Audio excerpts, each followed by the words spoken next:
معزز ناظرین و سامعین، عاصم سٹوریز پر آج ایک بادشاہ اور اس کے نوجوان وزیر کے درمیان پیش آنے والے واقعے کی تحریر حاضر خدمت ہے۔ بادشاہ کا موڈ اچھا تھا۔ وہ نوجوان وزیر کی طرف مڑا اور مسکرا کر پوچھا، تمہاری زندگی کی سب سے بڑی خواہش کیا ہے؟ وزیر شرما گیا، اس نے منہ نیچے کر لیا۔ بادشاہ نے کہا لگایا اور بولا، تم گھبراؤ مت، بس اپنی زندگی کی سب سے بڑی خواہش بتاؤ۔ وزیر گھٹنوں پر جھکا اور عاجزی سے بولا، حضور آپ دنیا کی خوبصورت ترین سلطنت کے مالک ہیں۔ میں جب بھی یہ سلطنت دیکھتا ہوں تو میرے دل میں خواہش پیدا ہوتی ہے، اگر اس کا 10واں حصہ میرا ہوتا تو میں دنیا کا خوش نصیب ترین انسان ہوتا۔ وزیر خاموش ہو گیا۔ بادشاہ نے کہا لگایا اور بولا، میں اگر تمہیں اپنی آدھی سلطنت دے دوں تو؟ وزیر نے گھبرا کر اوپر دیکھا اور عاجزی سے بولا، بادشاہ سلامت، یہ کیسے ممکن ہے؟ میں اتنا خوش قسمت کیسے ہو سکتا ہوں؟ بادشاہ نے فوراً احکامات لکھنے کا حکم دیا۔ بادشاہ نے پہلے حکم کے ذریعے اپنی آدھی سلطنت نوجوان وزیر کے حوالے کرنے کا فرمان جاری کر دیا۔ دوسرے حکم میں بادشاہ نے وزیر کا سر قلم کرنے کا آرڈر دے دیا۔ وزیر دونوں احکامات پر حیران رہ گیا۔ بادشاہ نے احکامات پر مہر لگائی اور وزیر کی آنکھوں میں آنکھیں ڈال کر بولا، تمہارے پاس 30 دن ہیں۔ تم نے ان 30 دنوں میں صرف 3 سوالوں کے جواب تلاش کرنا ہے۔ تم کامیاب ہو گئے تو میرا دوسرا حکم منسوخ ہو جائے گا اور تمہیں آدھی سلطنت مل جائے گی، اور اگر تم ناکام ہو گئے تو پہلا حکم خارج سمجھا جائے گا اور دوسرے حکم کے مطابق تمہارا سر اتار دیا جائے گا۔ وزیر کی حیرت پریشانی میں بدل گئی۔ بادشاہ نے اس کے بعد فرمایا، میرے 3 سوال لکھ لو۔ وزیر نے لکھنا شروع کر دیا۔ بادشاہ نے کہا، انسان کی زندگی کی سب سے بڑی سچائی کیا ہے؟ وہ رکا اور بولا، دوسرا سوال، انسان کی زندگی کا سب سے بڑا دھوکہ کیا ہے؟ وہ رکا اور پھر بولا، تیسرا سوال، انسان کی زندگی کی سب سے بڑی کمزوری کیا ہے؟ بادشاہ نے اس کے بعد نکارے پر چوٹ لگوائی اور بآواز بلند فرمایا، تمہارا وقت شروع ہوتا ہے اب۔ وزیر نے دونوں پروانے اٹھائے اور دربار سے دوڑ لگا دی۔ اس نے اس شام ملک بھر کے دانشور، ادیب، مفکر اور ذہین لوگ جمع کیے اور سوال ان کے سامنے رکھ دیے۔ ملک بھر کے دانشور ساری رات بحث کرتے رہے، لیکن وزیر نے دوسرے دن دانشور بڑھا دیے۔ نتیجہ وہی نکلا۔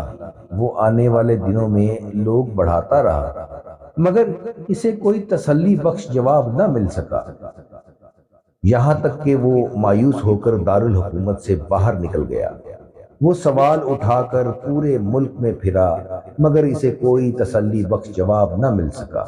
وہ مارا مارا پھرتا رہا، شہر شہر، گاؤں گاؤں کی خاک چھانتا رہا۔ شاہی لباس پھٹ گیا، پگڑی ڈھیلی ہو کر گردن میں لٹک گئی، جوتے پھٹ گئے اور پاؤں میں چھالے پڑ گئے، یہاں تک کہ شرط کا آخری دن آ گیا۔ اگلے دن اس نے دربار میں پیش ہونا تھا۔ وزیر کو یقین تھا یہ اس کی زندگی کا آخری دن ہے، کل اس کی گردن کاٹ دی جائے گی اور جسم شہر کے مرکزی پل پر لٹکا دیا جائے گا۔ وہ مایوسی کے عالم میں دارالحکومت کی کچی آبادی میں پہنچ گیا۔ آبادی کے سرے پر ایک فقیر کی جھونپڑی دیکھی۔ وہ گرتا پڑتا اس کٹیا تک پہنچ گیا۔ فقیر سوکھی روٹی پانی میں ڈبو کر کھا رہا تھا، ساتھ ہی دودھ کا پیالہ پڑا تھا اور فقیر کا کتا شڑاپ شڑاپ کی آوازوں کے ساتھ دودھ پی رہا تھا۔ فقیر نے وزیر کی حالت دیکھی، کہا لگایا اور بولا، جناب عالی، آپ صحیح جگہ پہنچ گئے ہیں، آپ کے تینوں سوالوں کے جواب میرے پاس ہیں۔ وزیر نے حیرت سے اس کی طرف دیکھا اور پوچھا، آپ نے کیسے اندازہ لگا لیا میں کون ہوں اور میرا مسئلہ کیا ہے؟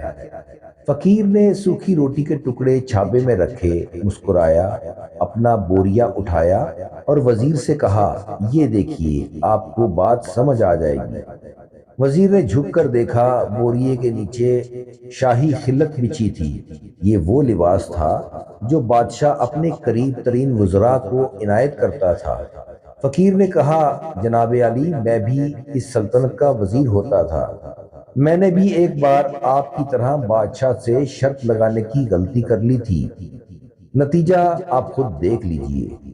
فقیر نے اس کے بعد سوکھی روٹی کا ٹکڑا اٹھایا اور دوبارہ پانی میں ڈبو کر کھانے لگا۔ وزیر نے دکھی دل سے پوچھا، کیا آپ بھی جواب تلاش نہیں کر سکے تھے؟ فقیر نے کہکہا لگایا اور جواب دیا، میرا کیس آپ سے مختلف تھا، میں نے جواب ڈھونڈ لیے تھے۔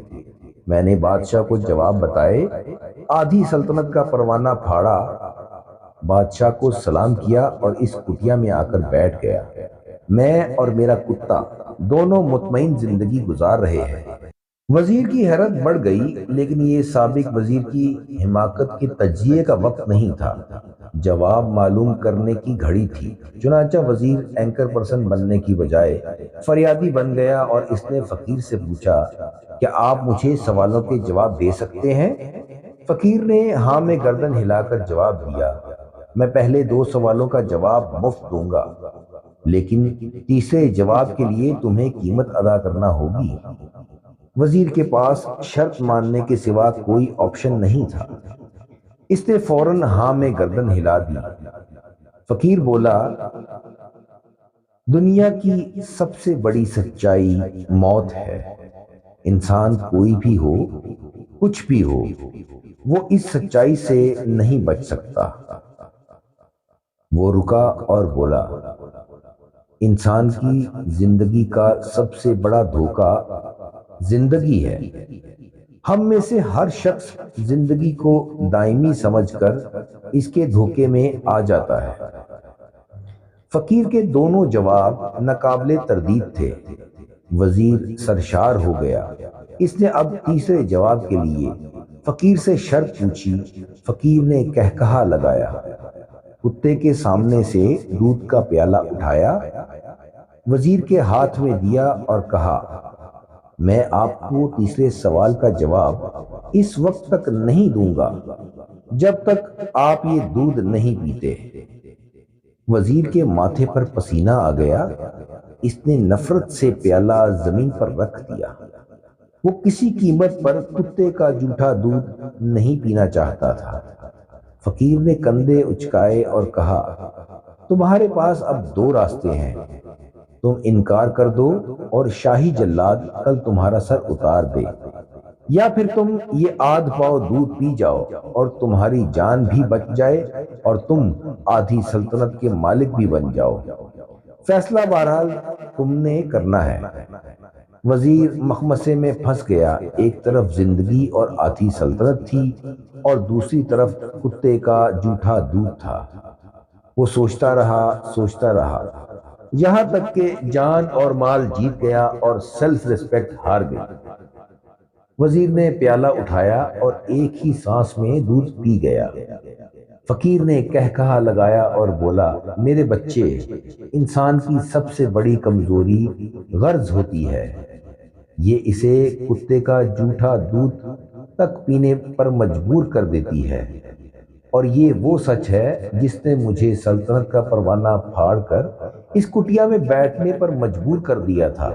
میں جان گیا تھا، میں جوں زندگی کے دھوکے میں آؤں گا، میں موت کی سچائی کو فراموش کرتا جاؤں گا، اور میں موت کو جتنا فراموش کرتا رہوں گا، میں اتنا ہی غرض کی دلدل میں دھنستا جاؤں گا، اور مجھے روز اس دلدل میں سانس لینے کے لیے غرض کا غلیظ دودھ پینا پڑے گا۔ لہٰذا میرا مشورہ ہے، زندگی کی ان تینوں حقیقتوں کو جان لو، تمہاری زندگی اچھی گزرے گی۔ وزیر خجالت، شرمندگی اور خود ترسی کا تحفہ لے کر فقیر کی کٹیا سے نکلا اور محل کی طرف چل پڑا۔ وہ جوں محل کے قریب پہنچ رہا تھا، اس کے احساس شرمندگی میں اضافہ ہو رہا تھا، اس کے اندر ذلت کا احساس بڑھ رہا تھا۔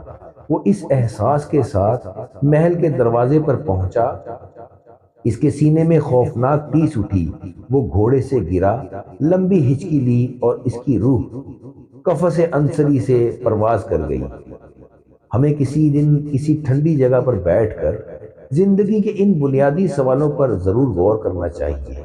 ہمیں یہ سوچنا چاہیے ہم لوگ کہیں زندگی کے دھوکے میں آ کر غرض کے پیچھے تو نہیں بھاگ رہے، ہم لوگ کہیں موت کو فراموش تو نہیں کر بیٹھے، ہم کہیں اس کہانی کے وزیر تو نہیں بن گئے۔ مجھے یقین ہے ہم لوگوں نے جس دن یہ سوچ لیا، اس دن ہم غرض کے ان غلیظ پیالوں سے بالاتر ہو جائیں گے۔ معزز سامعین و ناظرین، امید کرتے ہیں آج کا یہ سبق آموز واقعہ بھی آپ کو ضرور پسند آیا ہوگا۔ اسے دوسروں کو بھی سنائیں اور ویڈیو کو لائک شیئر کرتے جائیں۔ چینل کو سبسکرائب کرنا نہ بھولیے گا۔ شکریہ۔